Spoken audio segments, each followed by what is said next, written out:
एक दिन हस्तिनापुर में जब युधिष्ठिर महाराज भीमसेन इत्यादि बैठे थे, विराजमान थे, उस समय एक नागरिक आए और कहने लगे भीमसेन को कि मैंने एक बहुत अद्भुत दृश्य देखा है। भीमसेन ने पूछा, क्या दृश्य देखा? तो नागरिक कहने लगे, हमने देखा कि हमारे पड़ोसी के फेंसिंग जो थी वो धीरे धीरे दूसरों के जमीन को खाती जा रही है, तो हम इस बात को देखकर समझ नहीं पाए। दूसरा, हमने देखा कि अगर 10 लीटर का घड़ा हम भरते हैं और उस 10 लीटर के घड़े को लेकर हम उसको वितरित करते हैं, तो हम पाते हैं कि जब उसको वितरित करते हैं तो केवल 9 लीटर ही पूरा होता है और पता नहीं 1 लीटर कहाँ गायब हो जाता है। तीसरा, हमने देखा कि एक बहुत बड़ा हाथी सुई के नोक से निकल गया लेकिन उसकी पूंछ अटक गई। तो इन बातों को मैं समझ नहीं पा रहा हूं, प्रश्न का उत्तर चाहिए। भीमसेन ने कहा, अरे इन बातों को तो सुनकर मेरा माथा घूम रहा है, मैं तो इस प्रश्न का उत्तर नहीं दे सकता, आप कृपा करके युधिष्ठिर महाराज से प्रश्न पूछिए। तो युधिष्ठिर महाराज को वहां लाया गया। युधिष्ठिर महाराज ने इन प्रश्नों को सुन के कहा, ये प्रश्न इस बात के सूचक हैं कि घोर कलयुग आ चुका है। आपने देखा कि आपके संपत्ति के चारों तरफ जो दीवारें थीं वो बगल वाले पड़ोसी के संपत्ति को खा रही हैं। यह कलयुग का पहला लक्षण है कि व्यक्ति शनै शनै दूसरों की संपत्ति को ऐंठने का प्रयास करेगा।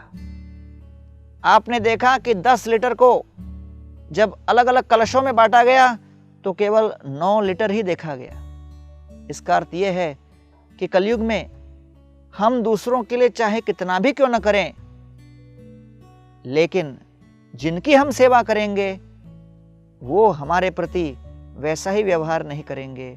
उनकी भावना, उनका प्रत्युत्तर हमारे प्रति उससे कहीं कम होगा।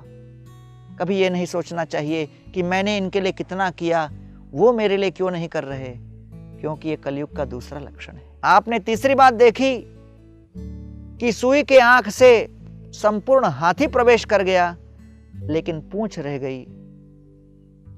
ये कलयुग का तीसरा लक्षण है कि लोग अपने जीवन में, अपनी दिनचर्या में धन, संपत्ति, सत्ता, शिक्षा, हर प्रकार के भौतिक कार्यों को अधिक महत्व देंगे और हर प्रकार के भौतिक कार्य वो आगे कर लेंगे, लेकिन जब उन्हें सत्संग में निमंत्रण दिया जाए वो सत्संग के लिए आना पसंद नहीं करेंगे। पूरी हाथी निकल जाएगी लेकिन पूंछ अटक जाएगी। क्यों? क्योंकि वो अपने जीवन में सत्संग को महत्व नहीं देंगे।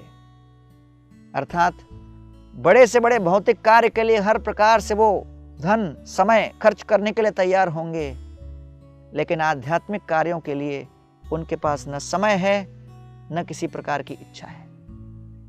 इसलिए शास्त्र कहते हैं, प्रायेण कल्पायुष सभ्य कलौ अस्मिन् युगे जना मंद सुमंद मतयो हो मंद भाग्य उपद्रताः। इस कलयुग का लक्षण है कि यहाँ पर इस युग में आयु कम होगी, मंद सुमंद मति होगी और लोगों का भाग्य भी मंद होगा। लेकिन इसी कलयुग में एक बहुत बड़ा सौभाग्य हम सभी के लिए है।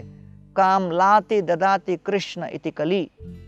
कली शब्द का अर्थ है कि इस युग में कृष्ण बड़े आसानी से हमें प्राप्त होते हैं हरिनाम के माध्यम से।